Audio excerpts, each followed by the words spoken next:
Hey everyone, thanks for tuning in. I just wanted to say a quick thank you to Maxon for having me and a big shout out to everyone watching today. It's great to see C4D Live coming together in this virtual time. I'm really excited today to share some simple but powerful techniques that you'll be able to use to add variation and subtle but important details to your work. So without further ado, let's jump right in. So, as you already know, my name is Joey Camacho. I'm a graphic designer from Canada. I go under the name Raw and Rendered. My work is focused on conceptual designs and animations, and I've done over 6 years of dailies just with the idea of making progress before perfection. I'm also the founding artist of Avant Form. It's a curated licensing platform that provides digital artists a really simple and empowering way to license their work online. I've been extremely lucky to work with brands, agencies, and clients all around the world. Most of my work focuses on commercial advertising, but a lot of it describes technology, whether it be like software, apparel, hair products, machine learning, footwear. I really enjoy digging into details and creating believable concepts with a focus on texturing and lighting. I'm also the founding artist and creative director of Avant Form. It's an online licensing platform that really enables digital artists to license their work really easily. We deliver a curated collection of CGI to clients around the world. It's an artist-first driven business, and it's built on principles that I value of autonomy, transparency, and creativity. Here's a small glimpse into the talented contributing artists on AF. It really speaks to the diversity and quality of work that they're creating. So big shout out to them. They're always pushing themselves really to learn and grow. As we developed the Avant Form brand, we created a launch reel that was used to showcase the diversity of the artists and show some of the unique features of CGI. So that reel is almost entirely made of Cinema 4D and or Redshift. So let's take a quick look at that right now.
So yeah, the technique we're going to jump into today is pretty flexible. It's powerful and it's simple, and complex at the same time. Examples you see here go quite far down this path, but the principle remains the same. You're working on layering up subtle variations of textures and material attributes by leveraging the tight integration between Cinema 4D's fields and Redshift color user data nodes. In the example that I created for the Avant Form reel, you can see what we're going to work on today is, creating something that has different fragments, different levels of roughness, kind of different colors, different materials, and you'll be able to kind of expand upon this in your own work. I've gone ahead and created this this reference sheet or this cheat sheet that describes the method. Kind of always revert to this if you need it. But basically the premise here is quite simple. We're taking generators that generate data. We're using effectors to manipulate that data. Here we're using a plane effector. We can use multiple field effectors, fields, to further affect data. And then we can output color user data that then pipes into Redshift in a multitude of ways. We'll be pulling that data using the color user data node, and then we'll be driving a bunch of different attributes through different methods in order to create a complex structure that can easily be manipulated over and over and over again. So to demonstrate the kind of the technique here, I've got three simple setups. I've got a cloner setup, a fracture setup, and a Voronoi fracture setup.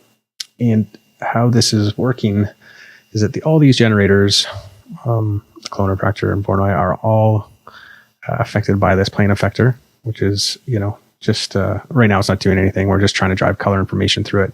So I've changed the color mode in the plane effector to fields to be driven by the field's color. So once I've added this shader field, which I've added in here, it is now taking this shader that I've created, which is mod noise. You could go through and start, adjusting these as necessary.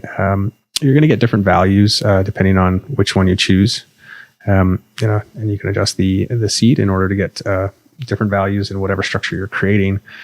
But once that's set up, you can see here we are pulling that color data through the clones, the fracture objects, and the Voronoi. So we'll just focus on the cloner for now.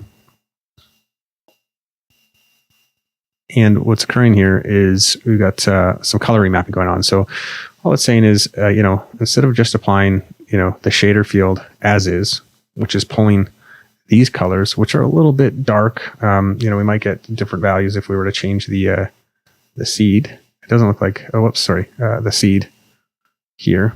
We'll start to get different color values, but we're really just getting these grays and stuff. So I'm saying, okay, you know what? I want to remap those gray values to different values. And the reason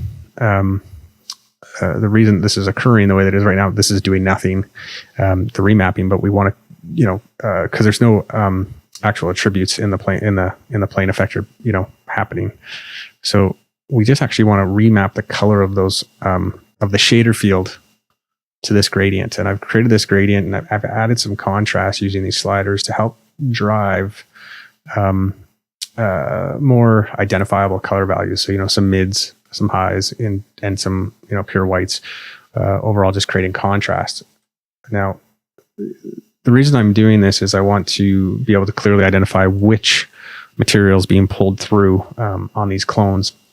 So you'll be able to see that once we add our material down here. And before I do that, the way that I've set this up is we use the Redshift color user data node, which is pulling in the color information that's being outputted by the MoGraph color information. So I've chosen, there's a few in here if you wanted to use this effect on particles, objects, you could pull in layer colors. There's a bunch of different options, but for now we're going to focus on the MoGraph color option. And we're going to pull in that user data. And right now, if I open up my render view and go in here, you can see that we're driving pretty much the same color user data right through that material, what's coming through our viewport. And now, if you're having troubles seeing your material, here, let's just set it up because the material's not applied. There we go. So once I apply that material, you can see once I pipe in my output straight to the color user data information, it's pulling in those gray values as is. Now I've turned off, in order to kind of see this match, I've turned off textures, because if you apply a Redshift texture, it's just going to make it black or whatever color. So if you turn off these, you'll be able to see the Cinema 4D native information coming through. So right now I've got color values in here ranging from, darker color values closer to 0. I've got these white values closer to 1. And the way that I try and remember this is black reveals, or black conceals, white reveals. Once we have this data being passed through, I set up a shader switch node, which then allows us to choose separate materials. We've got a orange material, blue material, and a pink material. And those are going through shaders 0, 1, and 2. The rest are kind of invalid. It's got this white material coming through. What the shader switch does, it says, okay, select which shader you want depending on some information that's coming through here. And this can be driven by basic numerical data, or it can be driven by, other user data. But essentially, once this is hooked up to here, right now, we're only seeing orange data because the selector's on 0. Once the selector's on 1 or 2, we get those two other colors. Now, what I've done here is I said, okay, you got this black and white information. I want to change that to pipe in and select all 3 depending on what color is being shown here. So, right now 0 to 1 is our black to white value that's coming through, and it's saying that's your original range. Take that range and remap it, basically create a new range going from 0 to 2. So once that goes in here, I can go from 0 to 2, and it gives me, sorry, it's the correct information going like this. So you can see a better representation. We've got these white light values remapped to our pink, which is down here, which is closer to 1, right? So 0 to 1, 1 is going to 2. 2 is our second shader, right? 0, 1, and 2, 0, 1, and 2. This is the range it's covering. So white is being remapped to pink. Grays are being, mid grays are being remapped to blue. If they get in the dark range, they're getting mapped to black, right? So you basically got 0 to 33% in your grays, 33 to 66%. 0 to 33% is kind of mapped to orange, and then 33 to, let's say, 66% is being remapped to blue. And then you've got you've got whites, let's say 66 to 100 are being remapped to pink. And currently that's kind of how this is set up. So you could take that technique, and these materials can be anything. They could be metal, one could be metal, one could be plastic, one could be a subsurface scattering texture. And once you have that set up, this setup can then be duplicated, and we'll see it show up in these two guys. Once you've added the material to our fracture object, to our Voronoi fracture object, we can dive in here and we can say, okay, you know what? Our kind of mid-dark values are orange. Our mid-dark values are orange, our mid values are blue, and our mid-light values are kind of pink. So same for the fracture object. Okay, so in this next scene, what I'm doing here is I'm expanding on our cloner setup, and I'm going to focus rather on the actual materials itself. I'm going to talk about how to drive material properties drive material properties using the black and white values in order to create, subtle variations in any of the texture attributes that we're looking at. So right now we've got the same cloner setup, and that cloner setup is driven by a shader, and the shader is outputting noise, which is, again, like white, light, medium, and dark values. So on this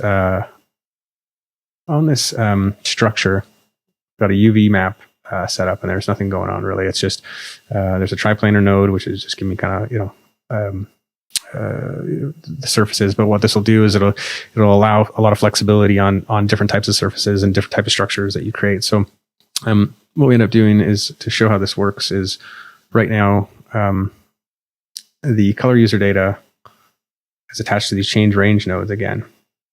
So we've got our UV grid, which is kind of similar and boring throughout the whole structure.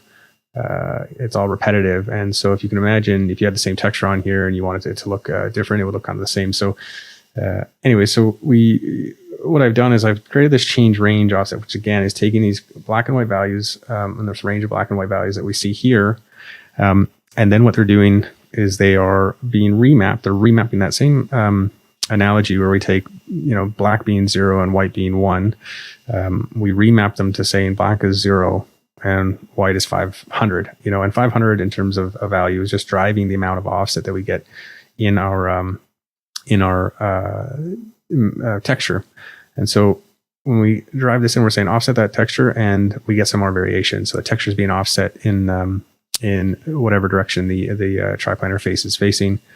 And then we can do the exact same thing with this next change range node. So here I've got it from 0 to 1, black, white, and then 0 degrees and 90 degrees, because we're going to pipe it into rotation.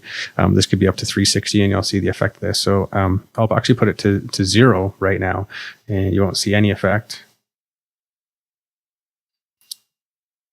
And as this gets cranked up, it's saying, okay, that's how many degrees. So now we're at 2 degrees, 10 degrees, 45 degrees, and 90 degrees. So anything that's pure black would rotate this 90 degrees, and anything that's pure white wouldn't rotate it at all. Or vice versa, anything that's black wouldn't rotate at all, and anything that's white would rotate 90 degrees, and everything in between would rotate whatever color value that represents. So if we go 360, a pure gray value, a mid gray value would rotate it roughly 180 degrees. So now you can see our structures starting to get broken up, get some nice variation, and we can apply this methodology to other textures as well, whether they're roughness maps or gradients or any attribute can start to be thought of as being manipulated by our color user data in here.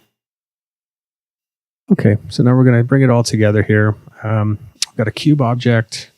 I'm going to throw this into a Voronoi fracture. And once I've done that, I'm going to kill the colorized fragments here. I'm going to remove the original point distribution and then just add a matrix object to cut my cube up. I'm just going to build out this grid, and once these matrix objects are in place here, I'm just going to reduce the size of them so that I can see the cuts more easily. Once they're in place, we'll be able to see how the cuts work. I'm going to put that matrix object in there to make the cuts, and now my cube is being cut by the object. Just going to be able to see inside here by changing the display to lines and move my matrix object around to see where it is in space here. That looks about good. I'm just going to adjust the cut levels and get this looking the way that I want it to.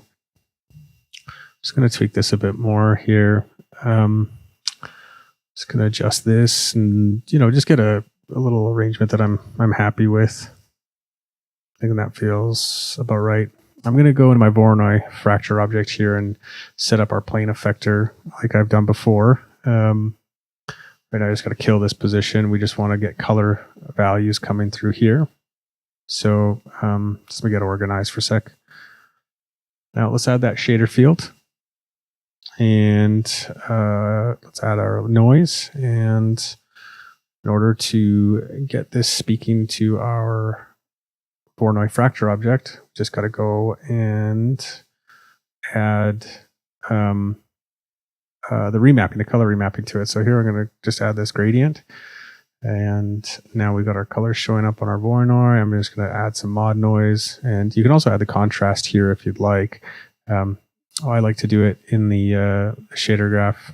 And then I'm just going to adjust my noise here, get something that's kind of looking good. It's up to you, kind of how you want to drive these values again, but I'm going to add that little bit of contrast so I can see, which values are coming from where. So here we can see how the position is controlled and the color is controlled separately by the shader field. If I set this to a position and adjust these, now the shader is moving, the objects around, and we don't want that, but in some cases it's worthwhile. So I just turn that off. But you can use both if you'd like. So we're going to set up the box field here to actually control. I'm going to turn off this this color remapping first because we just want the box field to control the position of all the of certain of these shapes here. So I'm going to increase the fall off. I'm going to kind of reduce the size of this and position it somewhere. I'm just going to take a closer look here and position it somewhere. That moves these cubes or these fragments into a different area. So I turned off the color information. Technically, it's not remapping anyways, but I want this to add some color to it. So if I change this to white, I'm going to add some brightness to it, and now all of those are white. So you can blend these as needed. Right now, I just want to use it as position data and maybe just add a little bit of brightness to it. So now that we've got it positioned here, you'll start to see me kind of place this. And what I want to do is just offset some of these clones, maybe kind of just raise them up a bit, and we'll start to build out this arrangement. So I got this plane here. I'm controlling this color. I'm going to move this position here, and now they've shot up, out. So I'm just going to move these up just a tiny bit. And you'll start to see the fall off affect how much they move, up or in the X and Z direction. So if I turn this to overlay, it doesn't really do anything because it's changing the color values. But if I add to it, it's going to work how it should, and you can dial this in again exactly how you want. Toggle these off to see how everything kind of works. One, adjust the position or the actual plane parameters, position, scale, rotation, and the other one just adjusts the color remapping.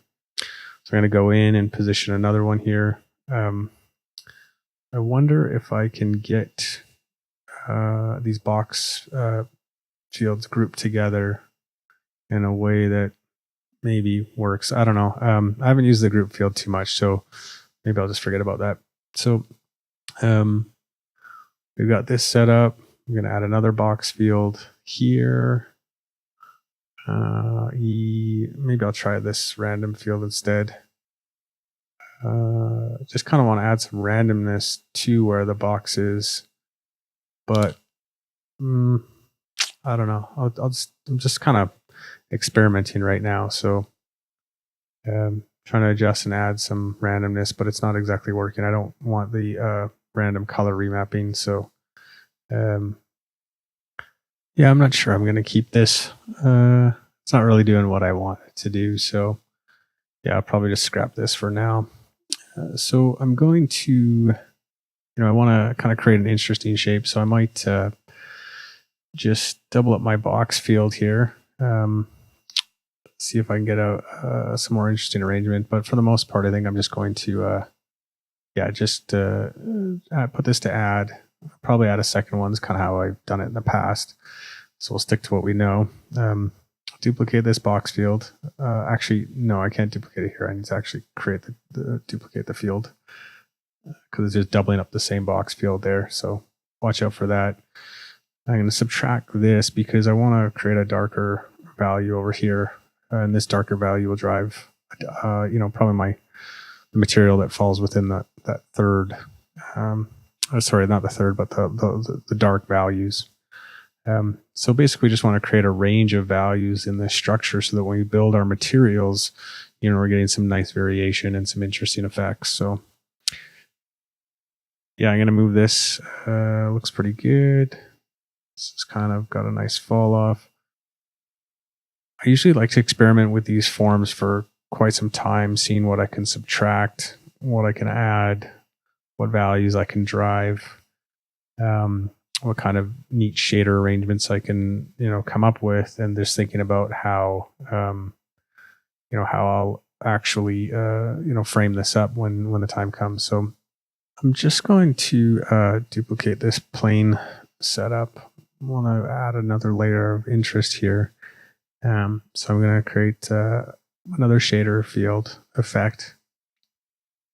I don't want any position data at this point for this setup. Everything's remapped. I'm just going to adjust my... Why isn't that coming through here? I've got my shader field. I've got my plane. There's no position data. Not sure what's... Let me just double check this. Okay, the first setup seems to be working. The second setup... Oh, okay. The shader field wasn't connected. Anyway, so yeah, I'm just duplicating this setup so that I have another layer of kind of visual interest. I'm going to move some of these pieces downward, I think. So be using the box setup for that. Right now, yeah, it looks like everything's moving. I think that's because the shader field's on right now. So I might just kill this for now and just work with the box setup. So you can see some of the fragments are moving down. I'm going to increase this fall off, and now I should be able to move and select. There you go. So you can see the fall off is changing both the color value and the position value of these fragments over here. So just looking to kind of see how my camera positioning, I think I'm going to move this here to get a little bit more visual interest. I'm not sure I'm liking this big chunk at the front. Maybe I'll move I think that looks a little better. I'll move my matrix object over. And that way there's some more fragments up at the front end. So I'm not sure if I need both of these. I'm trying to see if I can get some consistency in the texture when I move my matrix object, but yeah, it seems like the noise tends to jump around anyway, so I'll just move those back. Okay, so I'm going to duplicate the box field here in this first setup and move this somewhere else to kind of offset these fragments. Yeah, I'll just jump those right up. I want to avoid some of these intersections though.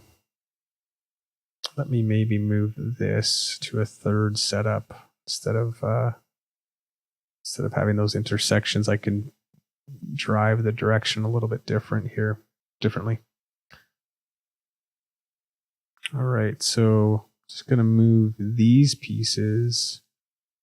I think, let me see here. Once I add this, I'm gonna move these pieces down and use the fall off to kind of just separate them a bit. I wouldn't, you can layer up a second bit of randomness so that, they're not, the fragments aren't separated exactly the same. That way, again, like we're just trying to create something interesting and not too mechanical here. So I'm just going to offset these a bit. It looks like they're still intersecting, but I can just adjust my box field here to dial that in a bit more. So that's looking kind of cool. I think that's pretty good for the geometric structure. Now that we have kind of everything, nice color variation, nice structural variation, I'm going to set up my camera here. This might change. We can do an orthographic view in Redshift, which is fantastic. It's really simple, but I want something really, really compressed in terms of the visual angle. So we're going to start texturing this object now based off some of the principles we've learned before. I'm just going to try and find some roughness maps that I can use to layer up together, create a more visual interest. I'll use this one here. And basically, just trying to find a couple different maps to create some subtle variation and a little bit more extra detail for that kind of extra level of realism as well. And I'm just going to look for, let's say, I'm thinking we could get, let's grab some surface imperfections. The dust wipes are always clutch. And I'll pull these in and kind of, I'll blend these with the original texture we just grabbed. So I'm going to build out my first material here.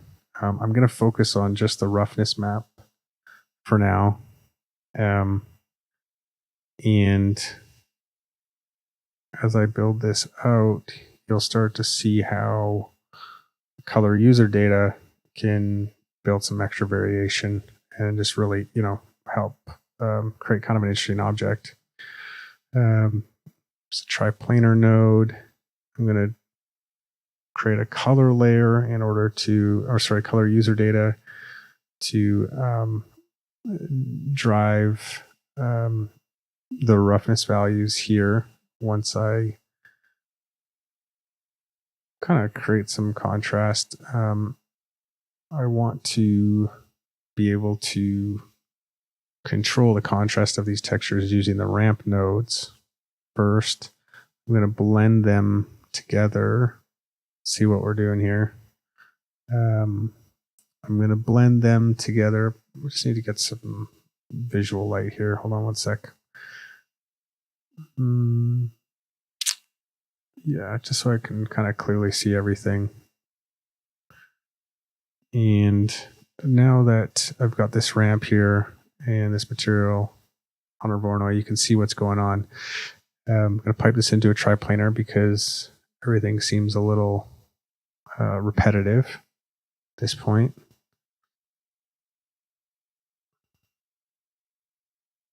I'm going to pipe this into my roughness, reflection roughness.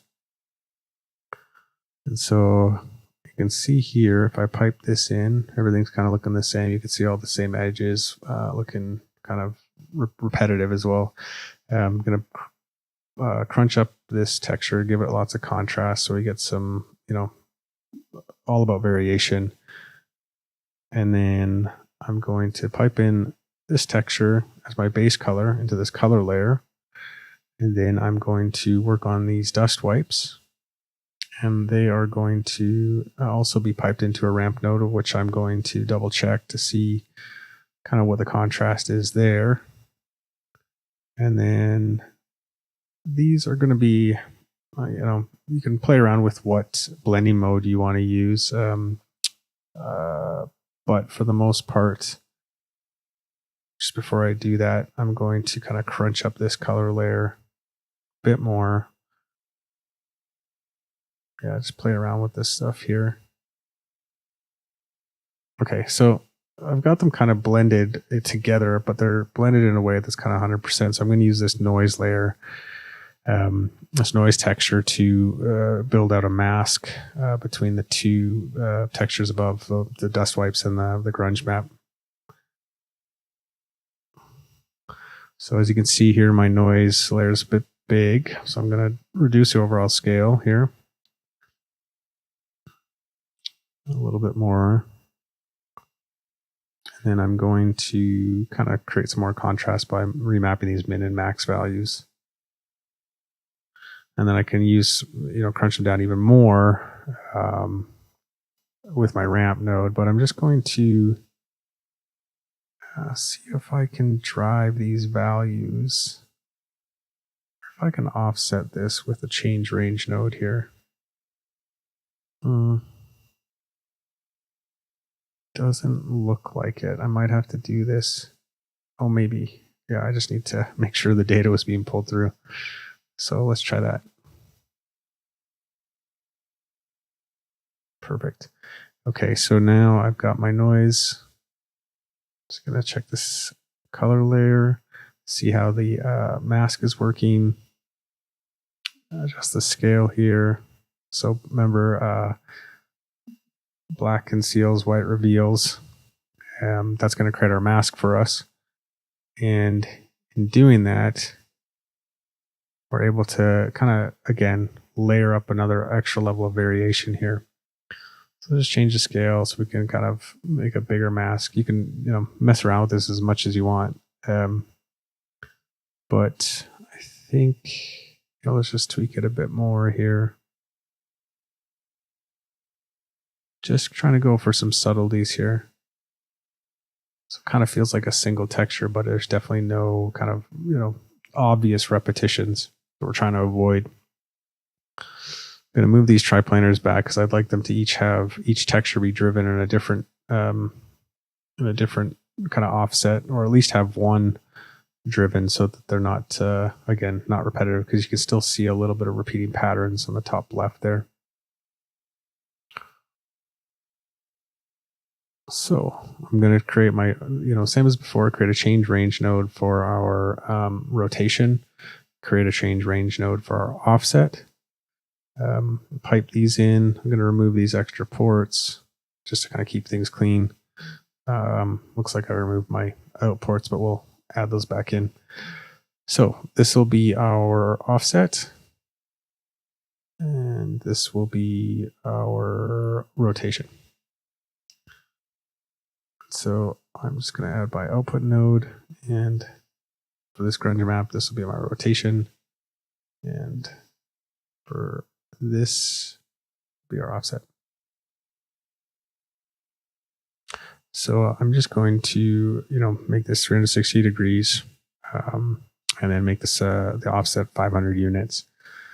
And these are both now, shifting around the texture, making it a little less obvious that it's the same texture being used on all of the fragments. Now I'm also going to just kind of adjust the scale of our grunge map here.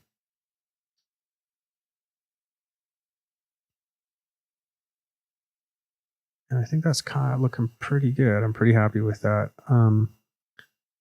Just going to add a ramp node here and pipe that into our third color, because this is where we can add even more variation by pulling in our color user data, what we're seeing in the window here, and overlaying it and just kind of mixing in a little bit of, additional glossiness or roughness to the textures once they're hooked up to their, or, once they're hooked up to the material. So again, just tweaking, refining these pieces. All these nodes, kind of go down a black hole, but I'm thinking that's pretty good for now. It's looking, if this was a single material, I'd be, could go forward with this. So just tweaking the structure. Going to move the, get my kind of camera in place where I think I'll probably end up with. And so that's our first material. We can pipe that into shader 1 here, or sorry, shader 0. And we're going to start building out our second material. Now for this one, I'm going to just kind of do a simpler glass node, but still bringing in, you know, a level of detail through some dispersion. You know, I'm going to just use a few of the parameters that we used before from the color user data to help drive a little bit of roughness as well. Again, it's all about these subtle nuances. So, you know, we weren't going to go too far on roughness, so the values would probably remap this to are kind of like dark grays.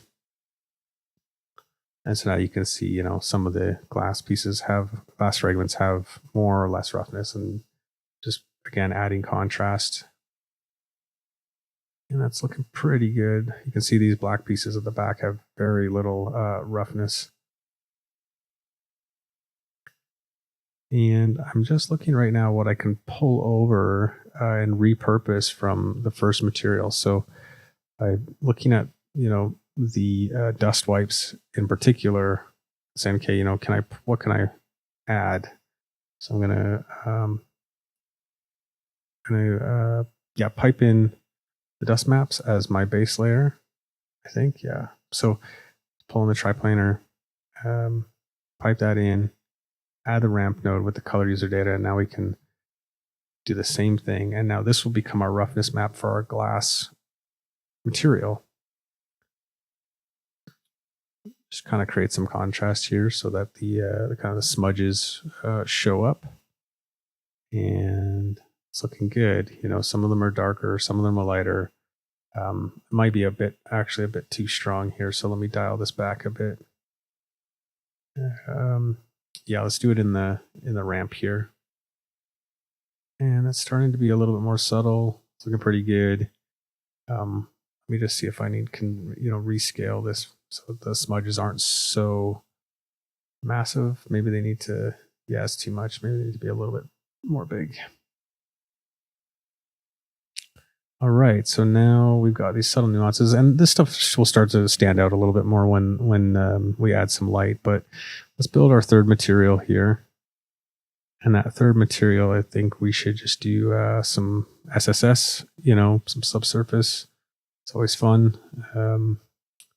Just need to get some diffuse. Oh yeah, turn off my refraction. So we're just going to play around and make sure the depth of that subsurface kind of gets to where we need to get to. Playing with, I'm not sure what color I want this to be at this point, but let's just try to dial in the variation of depth on our SSS. Again, with the color user data, we'll be able to do that, and the change range node. So let's just dial in these colors. I want to see how the subsurface scattering kind of reacts based off the different fragment sizes. We got this big chunk up front, just to kind of visualize, see how far our colors are absorbed or transmitted into the surface. And then let's see how far we want to scatter that light. It's looking pretty good. I'm not sure if this yellow is my favorite color, but let's keep going here with it. All right, so scatter, we got some blue light being scattered out the back, and the front is absorbing. All right. Maybe I'll just, use the Cinema 4D color wheel here, because sometimes it takes the guesswork out of what kind of theory should be used. So I'm just going to use this kind of blue color. And there we go. So at least something that's a little bit complementary. Helpful tool, that is. So see if dialing the refraction, is that something I want to experiment with?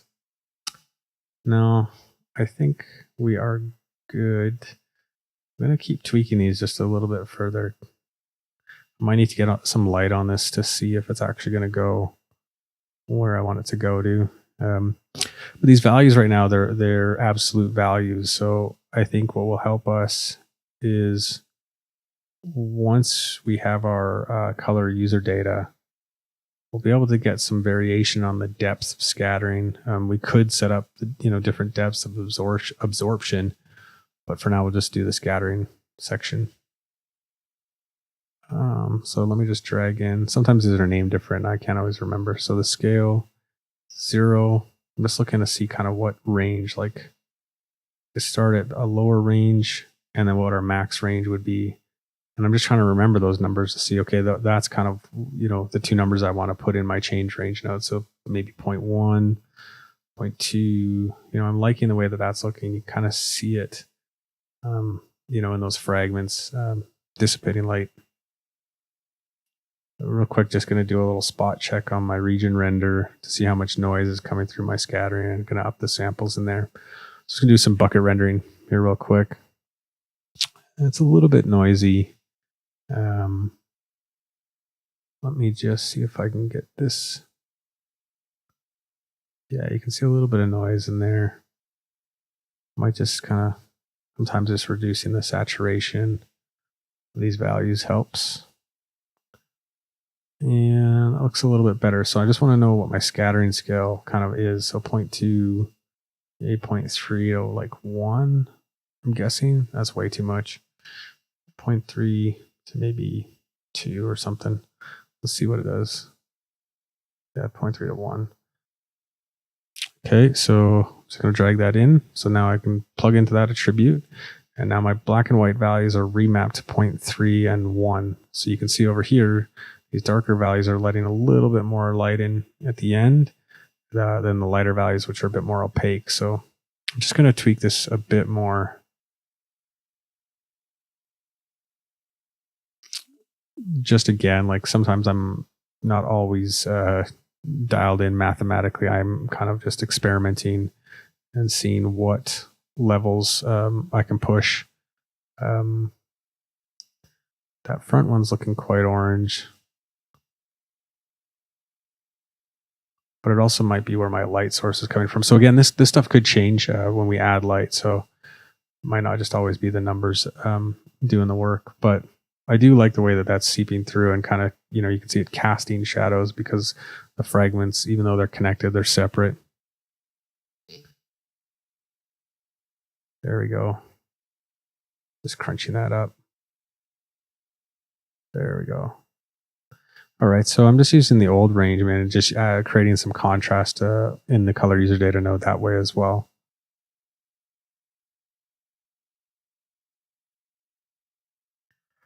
Yeah, you keep like all these parameters that I'm adjusting right now, just pure experimentation. I do like to do these for a duration of time so that I can kind of get further into the nodes and kind of discover, sometimes happy accidents that occur. I think that's part of the process. Okay, so I think I'm just going to adjust and actually make our first material here.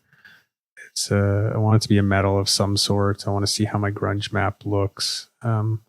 Imperfections are looking okay. Obviously, we've got jagged corners and this light's not reacting great right now. So got some work to do. Let me see what's going on here. Going to reduce some samples. I'm just going to kind of come up with a simple IOR so that I can just dial this in quick. I would like to see kind of how, all the materials are working together right now. So I should probably set up my selector. That metal's not looking great, but I just want to get all the materials in there and then we can work on some lighting and then adjust our textures based on our final lighting setup. So let me plug this in. And now that everything's there, I'm going to turn this off. And obviously we don't need a range of 500 because we're going to be choosing 500 shaders in the selector object. And yeah, so we got some work to do. Lighting's looking okay. We got our subsurface plugged in. And from here on in, we're going to continue to refine these materials. We're also going to add some edge detail, but so far it's looking not bad. It's interesting. So yeah, I'm just looking at these edges as I was mentioning. I don't think I'm going to worry about this roughness map right now. I want to get it, work on some other parts first here. So I'm going to see if we can create some interesting rounded edges, basically using the noise mask to mask out the edges and the radius, so it looks like they have more of a chipped effect to them. So I've got my camera set up here. Let me just get down into here. Let me just find a spot to start this. So we got a round corner node. We're going to, actually, no, we don't need to, I don't think we need to blend anything right now.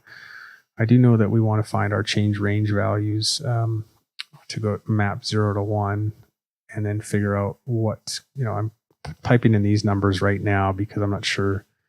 These are just going with my gut. I think, a radius of 0.1 to a radius of 0.14 might give us enough variation, but we'll have to start testing it out here. So I'm going to get a noise texture and do what we did before, using it as a mask, but at a much smaller scale. I'm going to pipe it into this don't need a triplanar node. Sorry, the Redshift noise is 3D. It's a 3D space, exists in 3D space. So I need to let's see if I can blend these with a color layer. Same as before. You know what? Don't need the color layer node. Sorry, guys. I'm gonna put this noise node into a bump map. Nope.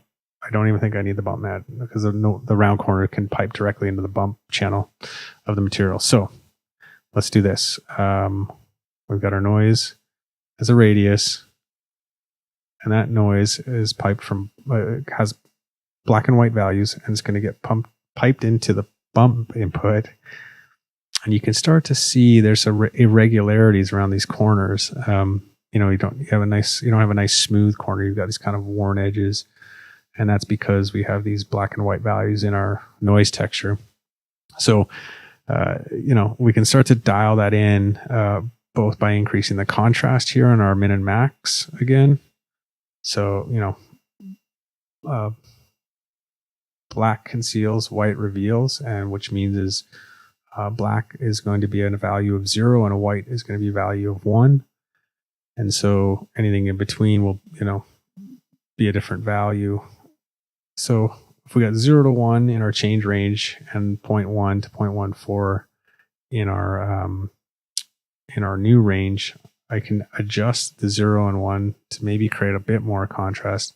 But I'm going to keep tweaking these numbers here to see if I can, get something that I feel will be a good representation of like chipped edges. Some of the edge will go further in, some of the edge will go less further in, but and you could do this with textures too as well. Right now I'm just going to quickly use a ramp node to dial in some contrast, see if I can visualize it in the render view a bit better. So yeah, you can start to see where our contrast goes, but again, all experimentation here at this point. There you go. So you can start to see where the contrast brings back some of those edges. There we go. So I just want to visualize this real clear. I think we need to make this quite small so we get lots of little kind of rivety edges. It's subtle, but it does make a difference. You can start to really see it now when I crank these numbers up. So, a radius of 0.5 versus a radius of 0.1 is going to be quite obvious on those edges.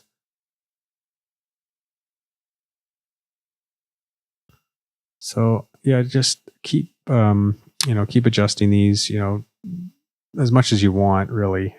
I try not to fall down a black hole, but I really like to kind of push these details as far as possible.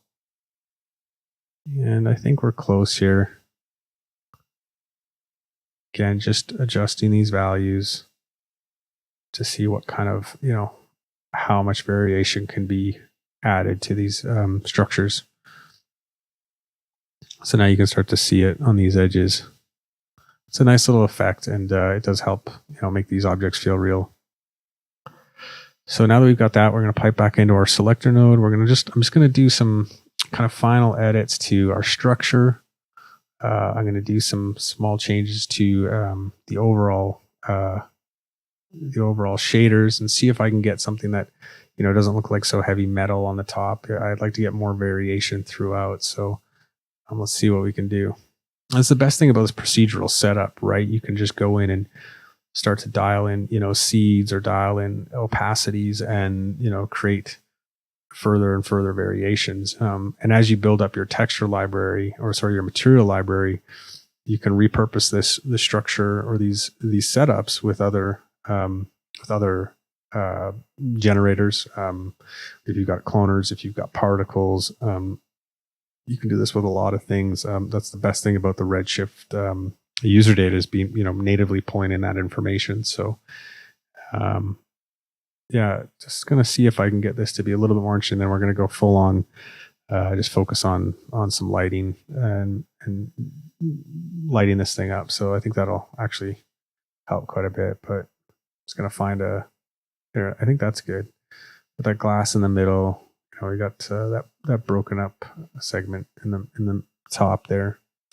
So I'm gonna put simple little ground plane, maybe like I don't know, an asphalt texture or a concrete texture, something pretty clean. It looks pretty good. It looks a little, obviously got to scale that down, but I'm going to just also reduce make this quite a bit brighter. I like the object to pop out from the background, not kind of be the same value. So maybe it needs to be brighter, I think. Let's see what we can do here. So yeah, brighter seems a bit better. Again, I feel like the lighting is going to help a lot of this, but okay, so let's drop in some lights. Let's get, our dome light the way we want it to be positioned.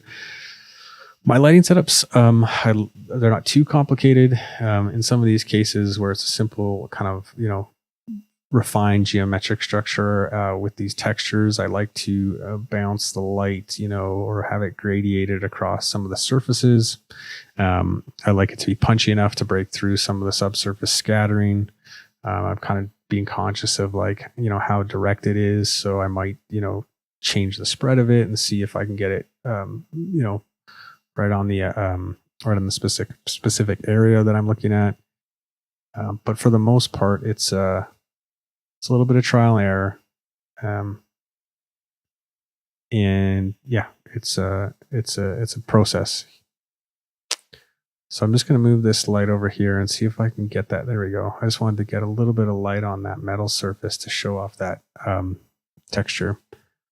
And I'm just going to make a cup, see if I can add more variation using the matrix object to this structure. I wanted to see what's possible here. Just kind of messing with it in the final stages. Again, this is all procedural, right? So no matter what structure you're making, you can then go back and, up the clone count, up the matrix count. And that shader field's not doing anything. So here we go. That's looking pretty good. I'm going to dial in. Let me just see here. Yeah, that's right. I need to add this round corner node to all the materials. So I'm just going to pipe that in. So they each have a chip material, or sorry, a chip round edge. Let me see if I can make this a little bit brighter. I'm not really liking the way this background is kind of the same value as everything else. So maybe make it more glossy, brighter, darker. Maybe we just need to go way bright with it. Kick up some lights in here. Bump's a little strong. I'm going to dial that back. Honestly, guys, I could keep tweaking this forever. But, as we close up on time, I'm just going to make some final adjustments here. Dial the dispersion. Maybe check a few details. See if I can add some color to this subsurface. Warm it up a bit. It's feeling a bit nicer. Yeah, I think we're pretty close. I might just adjust this arrangement a little bit more, see if I can get some even more interesting details pulled out. That's looking pretty cool. It's the best thing about these procedural setups. You just keep dialing them in and make a bunch. And yeah. So just want to make this a bit bigger. to double check some of our details before we wrap it up. What's really cool is like I'm really loving the metal texture. It's showing up quite nice in that top left corner. And I just want to double check to see what's going on with the glass and some of these chipped edges. I hope that's coming across if you guys can't see it. And yeah, I'm really loving what the dispersion is doing and the reflections, kind of the refraction is doing. If you check over here, you get some really interesting, things bouncing around inside of there. So yeah, that's a quick overview of how I create these structures and kind of dive into some of the variations in all my textures. So thanks for watching, guys, and look forward to the Q&A.